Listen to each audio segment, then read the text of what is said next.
At New London, the GBW once crossed the Northwestern's line from Appleton to Eland. The crew of train number 6 has invited us to follow the footsteps of the Northwoods Fisherman 400.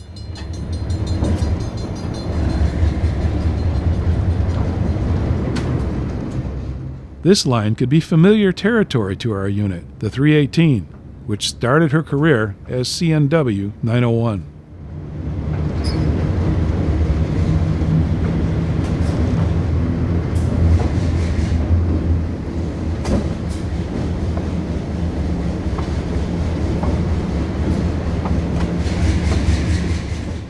On our way south, we passed the Northwestern Depot. It's been moved to a historical park complete with Soo Line and Northwestern cabooses. The Northwestern may be gone from here, but New London hasn't forgotten.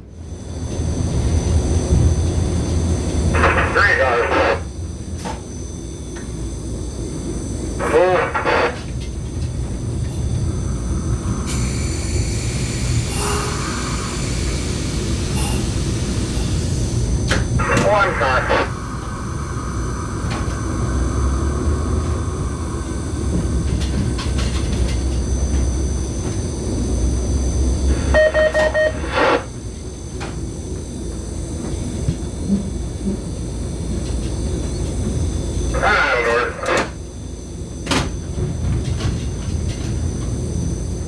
The reason for this excursion is about a mile south of the GBW, the Kerwood Plastics Plant.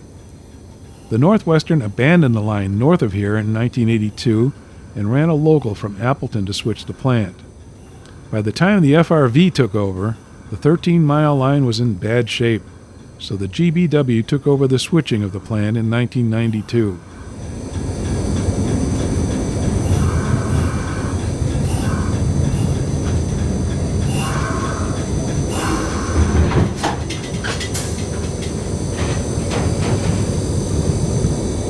Hard to make a joint in a curve here. At the Diamond, the GBW had a 2-story depot that served both railroads.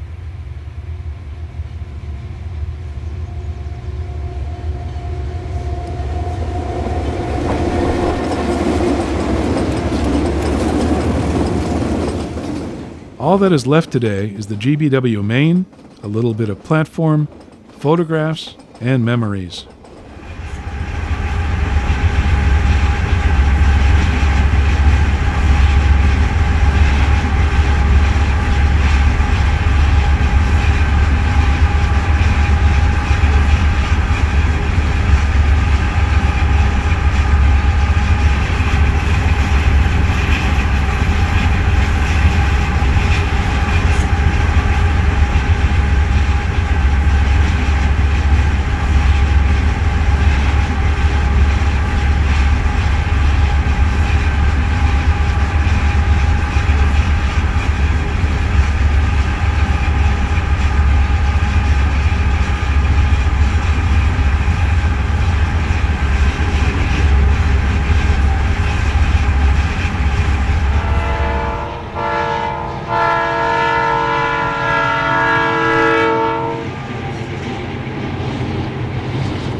Number 2's crew has 3 certainties in life: death, taxes, and working the interchange at Black Creek.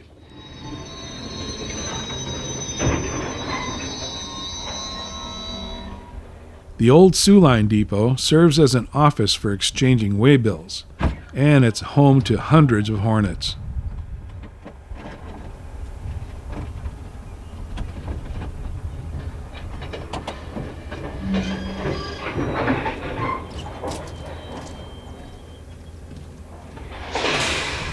Hello. How you doing?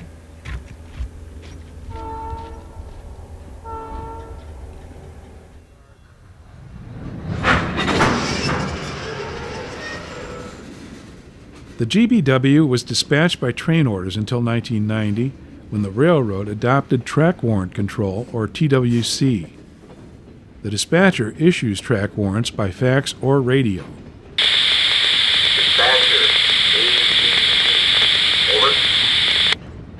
Okay, track warrant number 1919, dated June 12, 1993 to 322 East at Black Creek. Check line 2, proceed from Black Creek to Howard on main track. Check line 15, protection as prescribed by Rule 99, not required. Dispatcher ADD, copied by Lemeron, relayed to Cook. 1837. Track warrant number 19 is okay at 1837, dispatcher ADD.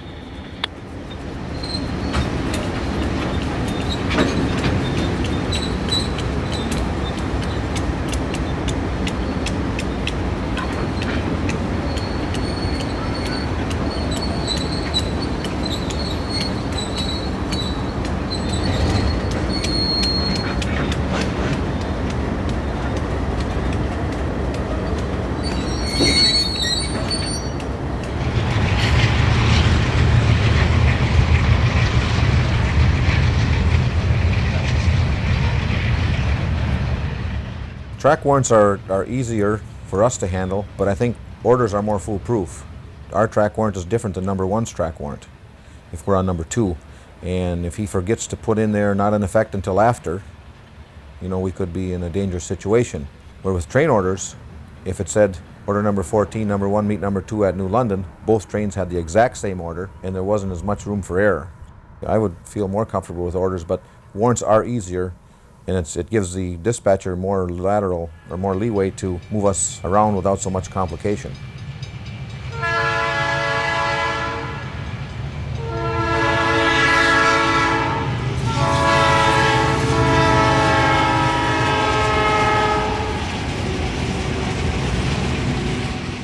The depot at Seymour was moved away from the tracks and became the home of the local historical society.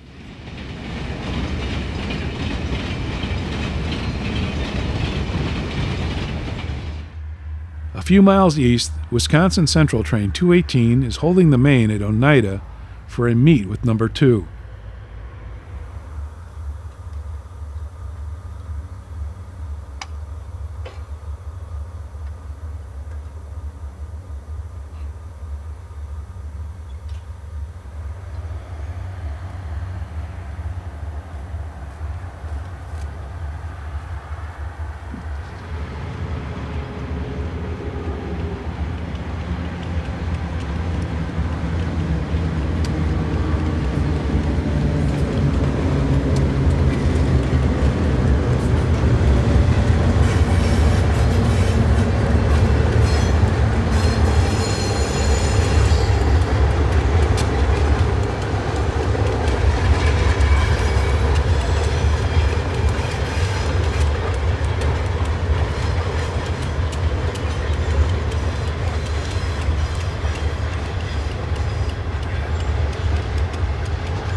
What's the most difficult operating stretch on the Green Bay and Western, and why do you think so? Probably coming into Green Bay on number 2 with a long, heavy train.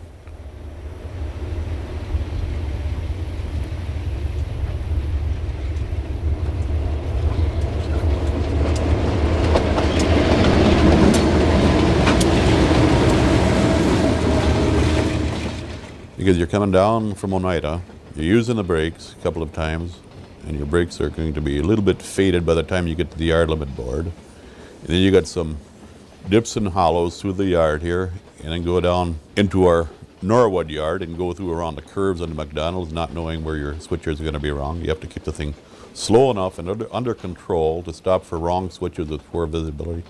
So that makes it hands down the most difficult operating.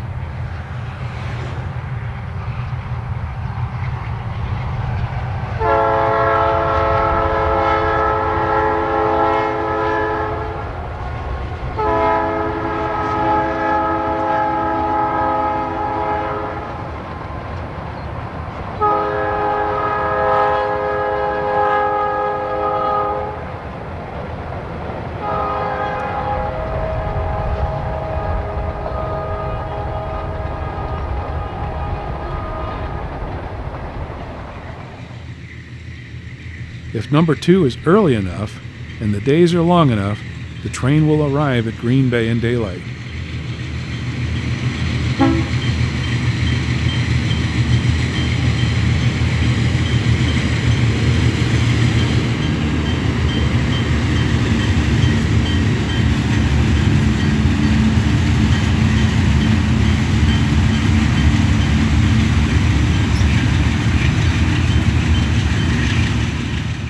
After setting out part of their train at Norwood, number 2 takes the rest to McDonald.